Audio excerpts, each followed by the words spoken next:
Bonjour, merci encore. On est le 16 juillet 2019. Alors je viens sonner la trompette aujourd'hui encore et je viens vraiment nous encourager à continuer de marcher sur le chemin étroit. Et ce chemin-là, ce n'est que Jésus-Christ. Amen. Alors aujourd'hui, je viens apporter une exhortation sur qui mange ma chair et boit mon sang à la vie. Amen. Ça, c'est une parole de Jésus-Christ qu'il a dite dans Jean 6, du verset, je pense à partir du verset 53. Amen. Alors, nous savons tous que Jésus-Christ est la lumière et il a passé son temps à enseigner la foule et à restituer tout ce qui a été détruit. Amen. Alors, Dieu a créé Adam et Ève, ils sont venus sur la terre, Satan les a séduits, et quand on suit la Bible de l'Ancien Testament jusqu'au Nouveau, on voit à certaines étapes combien le péché a corrompu l'humanité, et Dieu, dans son immense amour, n'a cessé de choisir des personnes par-ci, par-là, afin de restituer toutes choses. Et ces personnes-là étaient là parce que elles avaient été choisies à cause du Messie qui devait venir restituer toutes choses. Amen. Alors, Jésus donc est venu et la Bible nous enseigne que Jésus est venu non pour abolir la loi, mais il est venu pour l'accomplir. Lui-même l'a dit. Si bien que Jésus a accompli vraiment tout ce qui devait être fait pour que nous, les humains, nous puissions marcher sur le chemin de la lumière, sur le chemin de la droiture. Amen. Alors, le principe de manger du corps de Jésus et boire de son sang fait partie de ces principes-là ou bien de ces préceptes-là que Jésus a laissé à tous ceux-là qui voulaient marcher sur sa voie à lui. Amen. Alors, si nous nous souvenons bien, quelque part dans ce texte-là, beaucoup de gens sont partis. Ils ont abandonné Jésus parce qu'ils ont trouvé que Jésus était allé très loin. Alors certains m'ont dit quoi? Il nous dit de manger son corps, il nous dit de manger son sang, c'est de boire son sang, c'est quoi? Il a un démon, etc., etc. Alors Jésus-Christ s'est tourné, il a dit vers les 12, il dit, mais vous, est-ce que vous ne partez pas aussi? Et Pierre lui a dit, Seigneur, tu as la vie, c'est toi qui as la vie, le chemin, c'est toi, à toi le chemin, la vie, la vérité. Où irions-nous? Et les disciples, par la bouche de Pierre, exprimaient que effectivement ils avaient découvert en lui la vérité, la lumière. Mais ce n'était pas tout le monde. Tous ceux-là qui étaient autour, qui au début étaient fascinés par les miracles de Jésus, et tout, à un moment donné, ils ont trouvé que non, trop c'était trop. Et puis, plusieurs l'ont laissé tomber. Et Jésus n'a cessé d'enseigner ces vérités, afin que quiconque marche sur ces voies puisse demeurer sur le chemin de la lumière, le chemin étroit qui nous conduit au Père. Amen. Alors, j'aimerais ça qu'on lise Jean 6, le verset 53 à 64. Jean 6, le verset 53 à 64. Alors,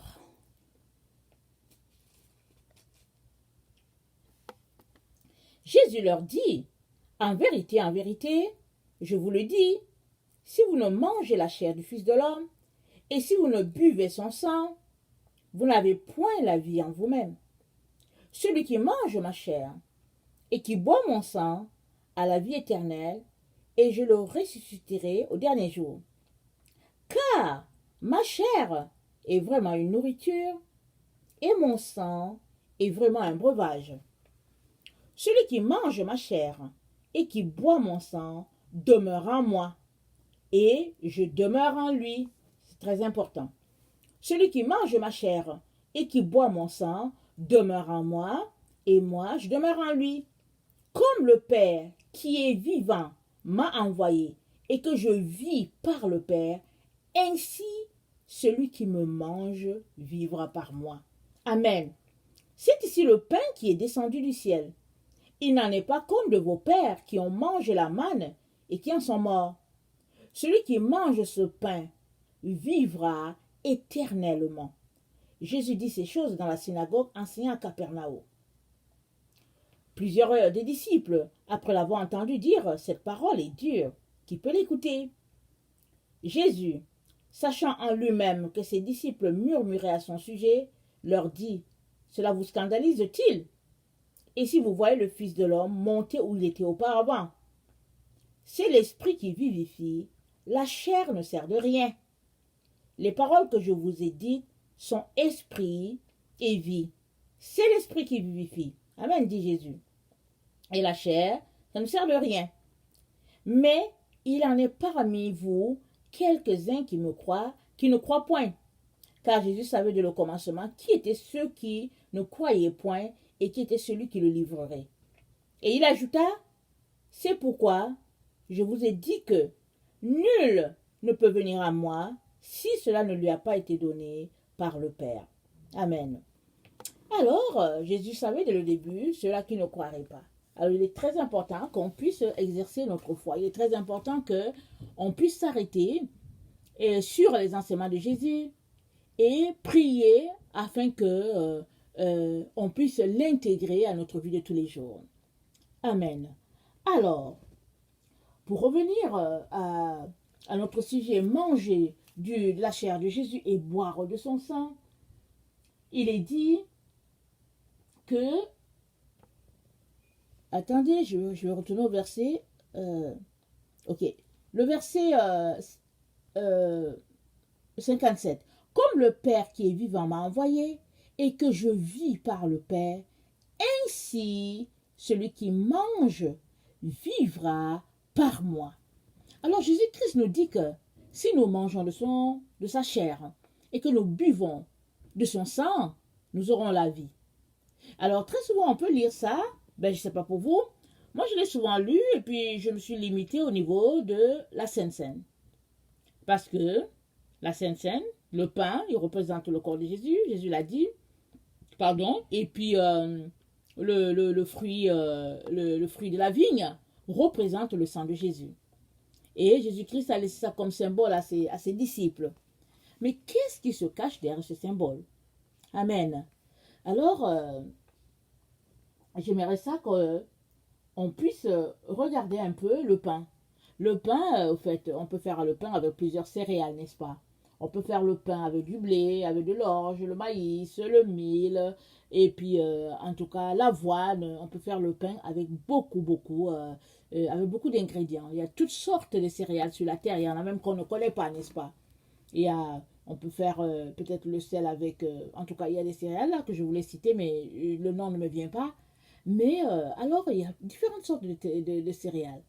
Et ces céréales-là, donc, préparées d'une façon, ça donne du pain. Et, n'oublions pas, Jésus-Christ a dit à ses disciples, méfiez-vous du levain des pharisiens. Alors, les disciples pensaient que c'était parce que Jésus parlait de nourriture ou bien, en tout cas, quelque chose qui a trait avec la nourriture. Mais Jésus a dit, non, le levain des pharisiens, Jésus l'a comparé à l'hypocrisie. Pourquoi le levain était donc considéré comme de l'hypocrisie? Parce que une farine à laquelle on a ajouté du levain a tendance à doubler de sa quantité ou bien à tripler, même à quadrupler sa quantité. De telle sorte qu'il y a un effet de fausseté là-dedans. Tu mets le levain et ça grossit et ça grossit tellement que finalement, la même farine là, si elle pouvait par exemple nourrir 10 personnes, elle va se retrouver par exemple à nourrir, exemple, 30-40 personnes, mais la levure dans la farine a un effet nocif pour le corps de la personne parce que la levure, elle est nocive. Les conséquences, bon, peut-être qu'au niveau de la science, on va nous dire c'est quoi les conséquences, mais il y a des conséquences à cela. Alors Jésus-Christ, donc, a mis en garde ses disciples en comparant l'hypocrisie au levain qu'on peut ajouter à une farine. Pourquoi? Parce que un hypocrite, c'est quelqu'un qui a deux facettes. Alors, il est tantôt avec toi, et puis tout de suite, quand il te tourne le dos, il te lance des pierres. Alors, c'est ça un peu pourquoi Jésus-Christ a dit, méfiez-vous du levain des pharisiens. Méfiez-vous de ceux qui, par exemple, au fait, au lieu de dire l'histoire telle qu'elle est, alors on la grossit, de telle sorte qu'une chose qui est petite, on la rend si énorme que finalement, quand tu regardes, tu te dis que mais, ça devient une source de problème. Alors Jésus-Christ dit d'éviter ce type de comportement-là. Amen. Alors, la farine issue de grains, alors donne, une fois qu'on la pétrit d'une manière, qu'on mélange tous les ingrédients, l'eau, le sel, et puis un peu d'huile et tout, une mesure d'huile, je pense. Alors on met ça dans le four, ça donne du bambin qu'on peut manger. Aliment naturel, simple, sans produits chimiques, sans rien. Amen. Alors, pareil pour le fruit de la vigne. Alors, le raisin, on enlève les grappes là, de l'arbre et tout ça là, et on vient presser pour avoir du jus. Et on ne met rien dedans, pas d'ingrédients, pas de levure et tout. Une fois mélangé et tout, ça donne au fait ce fruit de la vigne qui est si agréable. Alors, à boire. Et Jésus a dit à tous ceux-là qui venaient après lui, il a dit, voici mon corps. Il dit, mon corps, c'est ça, c'est le pain. Et puis, mon sang, c'est la boisson qui est là. Et quiconque mange de mon corps et boit de mon sang aura la vie. Amen. Pourquoi Jésus a dit ça? Parce que dans les ingrédients que Jésus consommait, il n'y avait rien d'avarié, il n'y avait rien de pollué, il n'y avait rien de souillé. Tout était pur. Tout est parti de la terre parce que une graine a été sémée. Alors, ça a donné sur l'épi, il y a eu des céréales. Et les céréales, je veux dire, une fois la récolte faite, le céréal a été écrasé et une fois pétri, on a pu faire du pain avec. Alors, vraiment, un processus de transformation qui est passé de la terre à certaines étapes, à peut-être 3 ou 4 étapes, et qui est revenu passer dans le corps du Seigneur, ou bien dans notre corps. Amen, comme il nous l'a recommandé. Pareil pour le fruit de la vigne. Alors, la graine a été sémée pour produire des raisins, et les raisins ont été cueillis, et on les a passés au pressoir, et après cela, on a eu du jus de raisin avec cela. Alors, processus naturel, simple, et qui fait que aujourd'hui, on peut le consommer, et ça peut, au fait, fortifier notre corps. Et Jésus-Christ leur dit, si tu ne manges de mon corps et tu ne bois de mon sang, tu ne peux avoir la vie. Amen. Jésus-Christ est en train de faire ici une allusion à tous ceux-là qui sont en train de manger autre chose que le pain et puis le vin dans le temps. Par exemple, la Bible a dit, attendez, il faut qu'on le lise. J'aimerais ça qu'on lise Genèse 1, le verset 28. Amen. Genèse 1, le verset 28, ça nous dit ceci, c'est Dieu qui parle. C'est à la création. Dieu, je vais commencer au verset 26. Puis Dieu dit, faisons l'homme à notre image, sur notre ressemblance, et qu'il domine sur les poissons de la mer, sur les oiseaux du ciel, sur le bétail, sur toute la terre, et sur tous les reptiles qui rampent sur la terre. Dieu créa l'homme à son image. Il le créa à l'image de Dieu. Il créa l'homme et la femme. Dieu les bénit et Dieu leur dit, soyez féconds, multipliez, remplissez la terre et l'aplanissez, et dominez sur les poissons de la mer, et sur les oiseaux du ciel, et sur tout animal qui se meut sur la terre.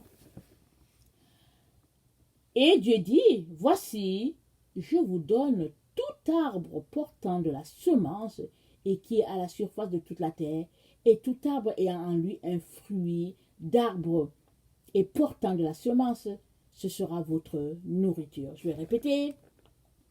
Et Dieu dit, voici, je vous donne comme herbe portant de la semence et qui est à la surface de toute la terre, et tout arbre ayant en lui un fruit d'arbre et portant votre nourriture. Et portant de la semence, pardon, et ce sera votre nourriture. Amen. Et à tout animal de la terre, à tout oiseau du ciel, et à tout ce qui se meut sur la terre, ayant en soi un souffle de vie, je donne toute herbe verte pour nourriture. Et cela fut ainsi. Amen. Alors, Jésus-Christ, en donnant à manger à ses disciples, à tous ceux-là qui l'écoutaient, en leur donnant du pain et en leur présentant le fruit de la vigne comme boisson, il était tout simplement en train de les renvoyer à ce que Dieu a dit dès le départ. Dieu a donné à l'homme. Il les a d'abord bénis, le verset 28, on dit Dieu les a bénis. Il leur a dit soyez féconds. Il a dit multipliez-vous.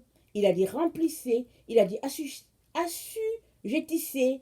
Il a dit dominez sur les poissons de la mer et sur les oiseaux du ciel.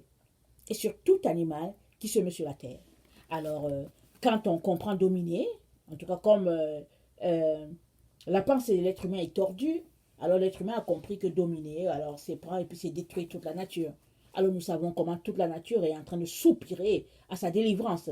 Parce que tellement l'être humain a tout détruit et puis a tout pollué. Et puis vraiment, aujourd'hui, les enfants même qui sont issus des humains, ils sont tués comme des petits pains déjà dans le ventre de leur mère. Amen. Alors, Dieu a donné ces consignes-là. Et au verset 29, il a dit, je vous donne toute herbe portant de la semence, ce qui est à la surface de toute la terre, et tout arbre ayant lu le fruit d'arbre et portant en lui la semence, ce sera votre nourriture. On n'a nulle part vu que Dieu a dit que je vous donne du mouton comme nourriture, de la vache, ou bien, comment on appelle ça, ou bien du poisson, ou bien, on ne voit ça nulle part, n'est-ce pas? Dieu a dit dominer, assujettissez. Et il dit, voilà ce que je vous donne comme nourriture. Herbe et puis arbre. Et au bétail, il a dit la même chose. Il a dit à tout animal de la terre, à tout oiseau du ciel, à tout ce qui se meut sur la terre, et en lui un souffle de vie, je donne toute herbe verte pour nourriture, et cela fut ainsi. Amen. Voilà ce que Dieu a fait. Mais qu'est-ce qui s'est passé par la suite? Par la suite, évidemment, alors ça a été corrompu, et on sait tous que quand Jésus est venu au temps où vraiment les Romains dominaient l'État d'Israël, et bon, chacun vivait selon sa compréhension des choses, ou bien selon les lois des pharisiens pour ceux qui marchaient selon le judaïsme. Et Jésus leur dit, voilà comment vous devez vous comporter. Il dit, si vous ne mangez de mon corps et ne buvez de mon sang, vous n'aurez pas la vie. Jésus est en train de leur dire, si vous ne retournez pas à la création, à l'origine des choses, telles que Dieu l'a dit, vous ne vivrez pas. Parce qu'en ce temps-là où les gens étaient, ils consommaient beaucoup de viande. Ils répandaient le sang pour pouvoir manger. Et en notre temps, c'est pire. Et nous savons même que il y a beaucoup d'organismes qui marchent pour la protection des animaux, etc., etc. Vous savez, cet enseignement que je vous apporte, c'est vraiment quelque chose de nouveau. Je me suis levée ce matin et puis c'est ça que le Seigneur m'a donné. Et j'ai découvert ça ce matin. Quoique ces derniers temps, je me posais déjà des questions sur la façon dont on mangeait et puis il y avait certains signes que le Seigneur m'a donnés. Mais je n'ai pas compris plus loin. Mais ce matin, quand je me suis levée, le Seigneur m'a demandé de parler de celui qui mange mon corps et puis qui boit mon sang aura la vie. Alors donc, j'ai pris le temps pour fouiller dans la parole et je suis arrivée à cette compréhension-là, vraiment de la vérité divine. Alors Dieu a dit à l'homme, tu mangeras de l'herbe et puis de l'arbre. Herbe et puis arbre. C'est ça qu'il a dit. Il a dit à l'animal, il dit à tout animal et à tout oiseau du ciel et à tout ce qui se met sur la terre, ayant en soi un souffle de vie, je donne toute herbe verte pour nourriture, et cela fut ainsi. Jésus est en train de dire à tout cela que, écoutez, le plus important, la base de toute chose, la vérité, la lumière, le chemin, c'est que vous retourniez à ce que Dieu a dit au départ, c'est-à-dire consommer l'herbe et puis consommer l'arbre. C'est ça. Alors c'est pourquoi les gens disent que, mais attends, qui va suivre ce monsieur-là? Parce qu'ils aimaient manger la viande, n'oubliez pas.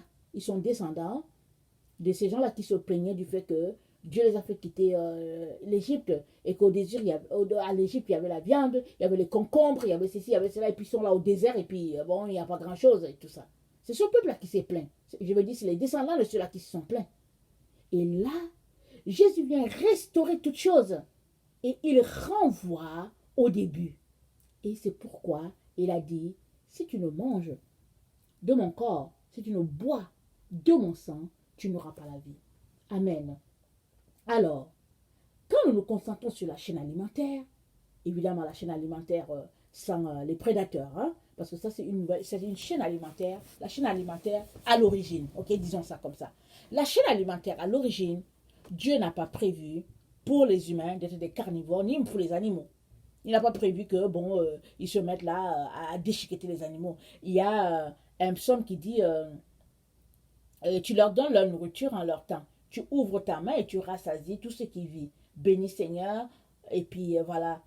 Parce que les animaux se lèvent, ils cherchent leur nourriture, et ce psaume l'a dit que Dieu leur donne la nourriture en leur temps. À tout être humain, Dieu donne la nourriture. Alors, si un animal qui a faim, Dieu va lui donner sa nourriture. Donc, Dieu avait déjà prévu vraiment que l'être humain, l'animal, comme on l'a dit dans la Genèse, il a prévu pour eux de manger l'herbe et de manger l'arbre. Parce que sur l'arbre, il y a des fruits.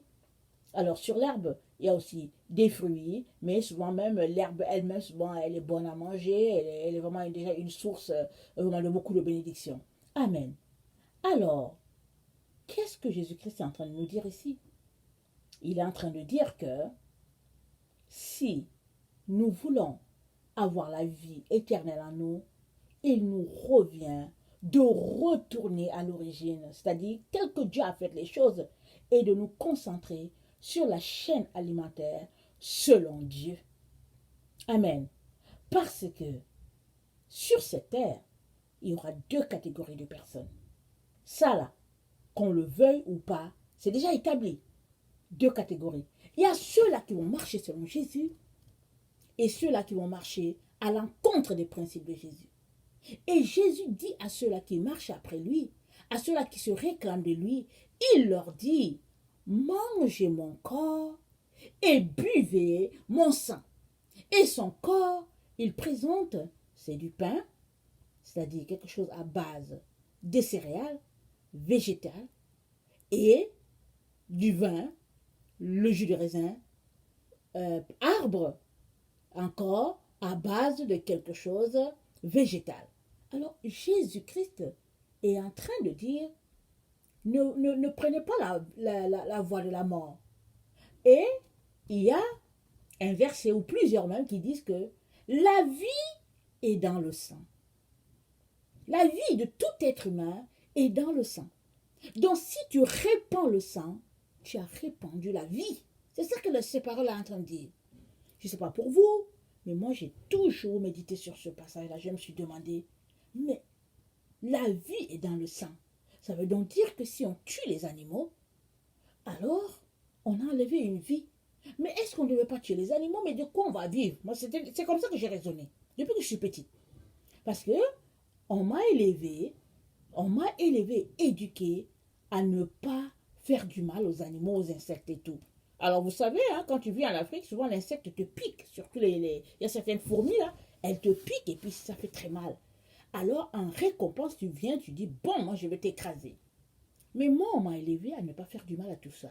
Parce que c'est Dieu qui les a créés, il ne peut pas faire du mal aux animaux. Alors on s'arrêtait, on se disait, bon, mais qu'est-ce qu'on va faire alors? Mais il m'a été enseigné que en tuant l'animal, l'insecte, en répandant au fait du sang de façon innocente, en enlevant un être vivant que Dieu a créé, en lui enlevant la possibilité de vivre, tu es en train de pratiquer le mal. Et tu es en train de t'exercer à ôter la vie au fur et à mesure, petit à petit, et un moment va venir où tu seras blindé dans le mal. Amen. Un peu comme quand nos enfants se retrouvent à jouer sur les jeux vidéo, on leur dit de ne pas jouer, ils disent que non, mais moi c'est pas grave et tout, non, mais je ne fais pas du mal, je joue juste un peu. Et dans leurs jeux vidéo, exemple, on est en train de tuer les gens, ils te disent non, moi je ne tue pas, c'est que c'est juste le jeu. Et on sait tout ce qui se passe aujourd'hui sur la terre, comment certains jeunes se sont retrouvés à tuer des personnes en masse et quand on regarde dans leur vécu, on se rend compte que c'est des gens qui jouent à des jeux vidéo où on tué, etc. Alors, quand tu joues à un jeu vidéo et que dans ton jeu tu es en train de tuer quelqu'un, même si dans la vraie vie tu n'es pas en train de faire cet acte-là, ton cerveau réagit exactement comme vraiment tu l'as déjà, comme tu as actionné le jeu. Amen. Parce que le cerveau, il agit.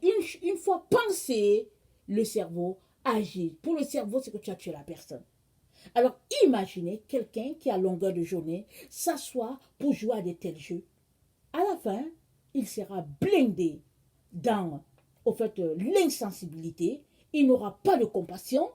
Alors il va croire que si quelqu'un fait du mal, il faut le tuer. Je ne sais pas si vous entendez souvent les jeunes. Les gens vont dire, oh non, il faut le tuer, il faut le tuer, je vais le tuer. On dit, non, on dit, il ne faut pas parler ce langage-là. Non, maman, c'est juste un jeu. Mais non, ce n'est pas un jeu. Parce que si tu confesses que non, il faut le tuer, il faut faire ceci, à force de t'exercer dans le mal, tu vas demeurer là-dedans. Et c'est ça que Jésus-Christ est en train d'enseigner à ses disciples. Il est en train de leur dire, ne vous concentrez pas à verser du sang. À longueur de journée, il dit, laissez ça. Suivez ma voie. Et ma voie, c'est quoi? C'est de manger mon pain et de boire mon sang. Et le pain de Jésus, c'est quelque chose de végétal. Et son sang, c'est quelque chose de végétal. Et aussi, n'oublions pas, peut-être pour ceux qui n'ont pas, je vais donner une petite explication, pour ceux qui n'ont pas pris les cours de sciences, on nous a appris que tout tourne et puis tout revient, n'est-ce pas? Alors, Jésus-Christ qui est humain, s'il ne mange que quelque chose tel que Dieu l'a dit, c'est-à-dire que ce qui a été planté, ce qui a été sémé et qui a été transformé, si ce n'est que ça qu'il mange, dans son corps, dans son sang, il n'y a pas d'animal tué, n'est-ce pas? Jésus n'a pas fait de mal. Il n'y a pas dans son sang quelque chose qui a été pollué, parce qu'il n'a mangé que quelque chose de végétarien, il n'a consommé que quelque chose de végétarien. Et il n'a pas répandu du sang inutilement, parce que l'âme est dans le sang, la vie est dans le sang, et Jésus ne l'a pas fait. Et il nous dit, voilà comment vous devez vous comporter pour avoir la vie en vous. Parce que en suivant ce chemin, qui est de ne pas répandre le sang innocemment, qui est de ne pas répandre la vie innocemment, tu restes sur le chemin étroit de la vie. C'est ça que Jésus-Christ est en train de dire. Amen. Merci Seigneur pour cette révélation. C'est ça que Jésus-Christ est en train de dire. Donc il est important que nous nous arrêtions sur les principes de notre Seigneur Jésus-Christ et que nous allions en profondeur pour comprendre qu'est-ce que Jésus-Christ est en train de nous dire. Amen. Jésus nous ramène à la chaîne d'origine telle que Dieu a conçu les choses afin qu'on puisse demeurer sur la vérité dans la lumière. Parce que la Bible nous dit, dans Jean 1, on l'a lu, je pense le verset 9, il est la véritable lumière qui devait venir dans le monde et qui éclaire tout homme. Notre lumière, c'est Jésus. Et nous sommes donc appelés à marcher selon ses principes, selon ses préceptes. Et lui-même a démontré comment on devrait vivre par sa manière de vivre sur cette terre. Amen. Alors, si nous suivons Jésus, si nous nous réclamons de Jésus, nous ne pouvons pas vivre en dehors de lui ou bien vivre sur une voie parallèle à la sienne. Nous sommes obligés de marcher à sa suite parce que c'est lui le bon berger. Il dit quoi? Il dit, il est la porte et puis il dit que quand il sort, les brebis le suivent. Nous sommes appelés à suivre Jésus-Christ et ça, c'est dans son langage, dans sa manière de faire, dans ce qu'il a mangé, dans sa douceur, dans tout ce qu'il est, nous sommes appelés à faire comme lui. Amen. Alors, la question est celle-ci. Est-ce qu'on va y arriver ou bien est-ce qu'on est prêt à aller par là? Amen. Moi qui vous parle là, j'ai préparé du bon poulet hier soir. J'ai fait du bon poulet à la chinoise et j'ai bien apprêté ça. Alors, j'ai apprêté ça pour aujourd'hui.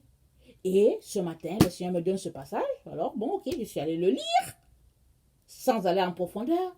Mais plus j'allais en profondeur, plus je cherchais à comprendre. Mais pourquoi il nous a donné son pain? Pourquoi il nous parle du pain, du vin? J'ai reçu la révélation. Rappelons-nous, le psaume 119, le verset 130, c'est la révélation de ta parole qui est claire.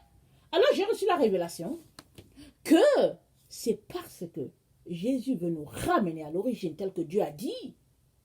C'est pourquoi il a dit à ceux-là qui l'écoutaient, si vous ne mangez de mon corps et ne buvez de mon sang, vous n'aurez pas la vie.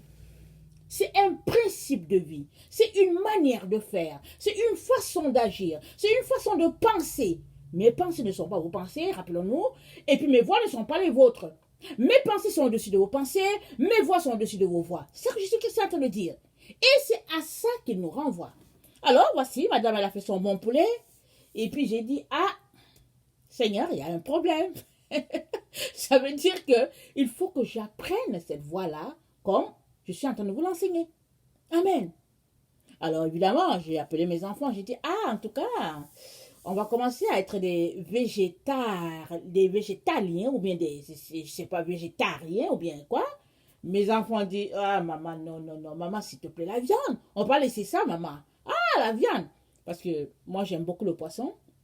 Amen. Et pendant que je suis en train de réfléchir à ça, le Seigneur m'a renvoyé dans l'Ancien Testament où les festivités, Dieu a dit à Israël comment fêter. Il y a certaines fêtes que Dieu a nommées. Il a dit à Israël, à telle fête tu vas faire ceci, tu vas faire cela. Rappelons-nous, quand Israël est sorti d'Égypte, qu'est-ce qui s'est passé? Dieu a fait tuer l'agneau. Il a dit, c'est la Pâque, c'était la première Pâque. Et il a appliqué le sang aux portes. Il a dit que quand l'ange de la mort va passer, quand il va voir le sang, rien ne va vous arriver. Et il a dit, vous allez manger l'agneau à la vite, vite, vite. Vous allez manger rapidement, rapidement. Vous allez manger l'os du fémur de telle façon. Tout a été dit. Parce que il a dit, c'est la Pâque. Et cette Pâque-là annonçait déjà notre Seigneur.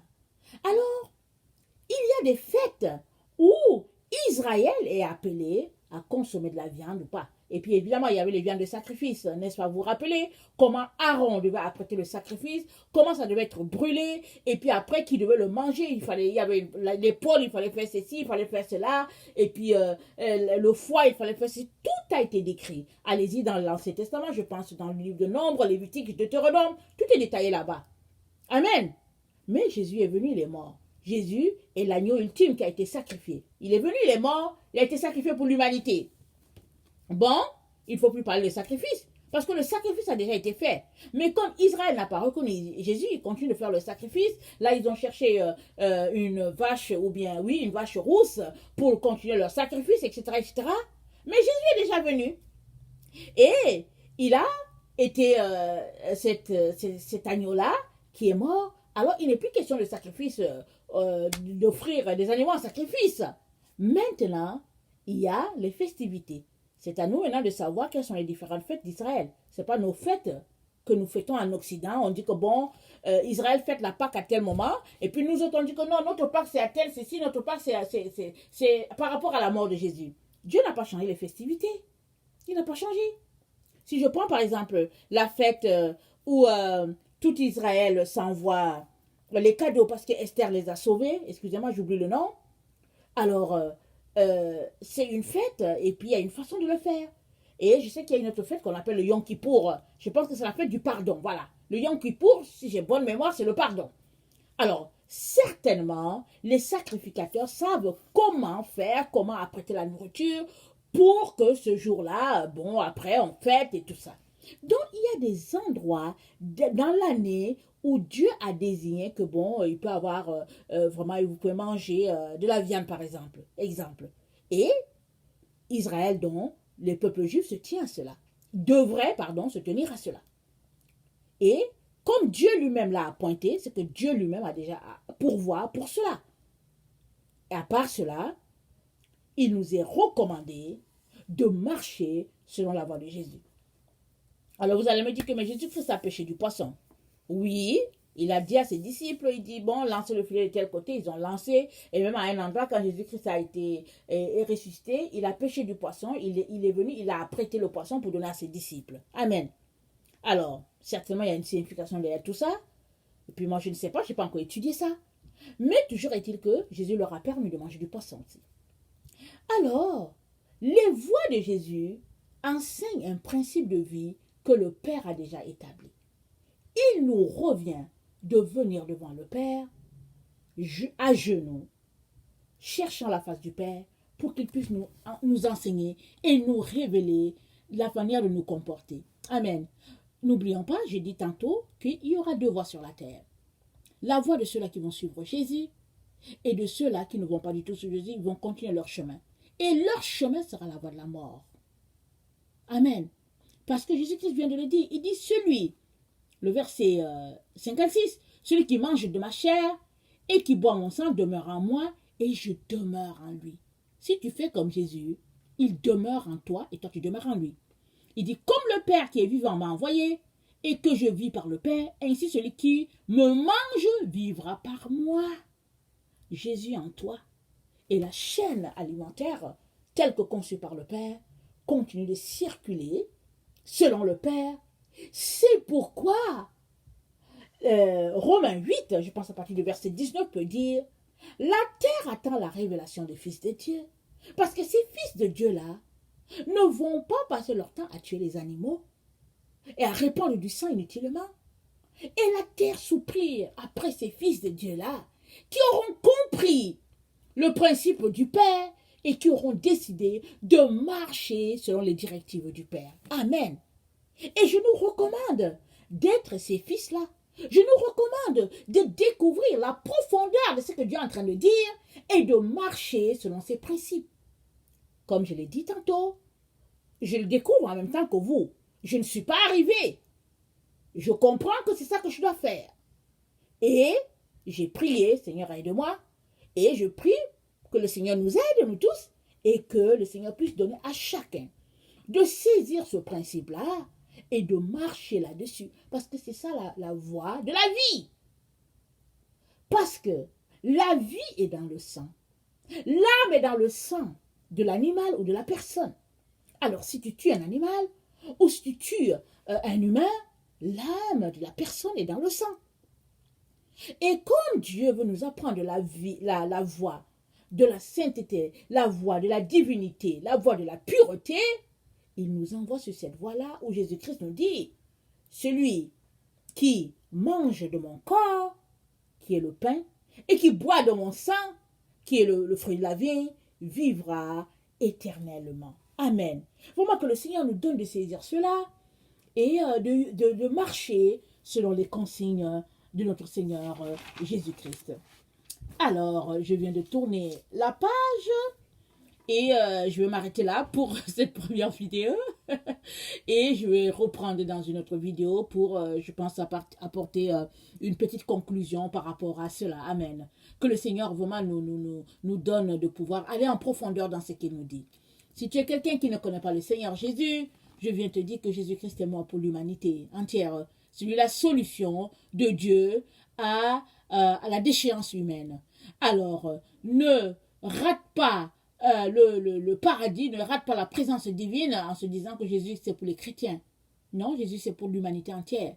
Jésus c'est pour quiconque le reçoit. Parce que la Bible dit quoi? La parole est venue chez les siens et les siens ne l'ont pas reçue.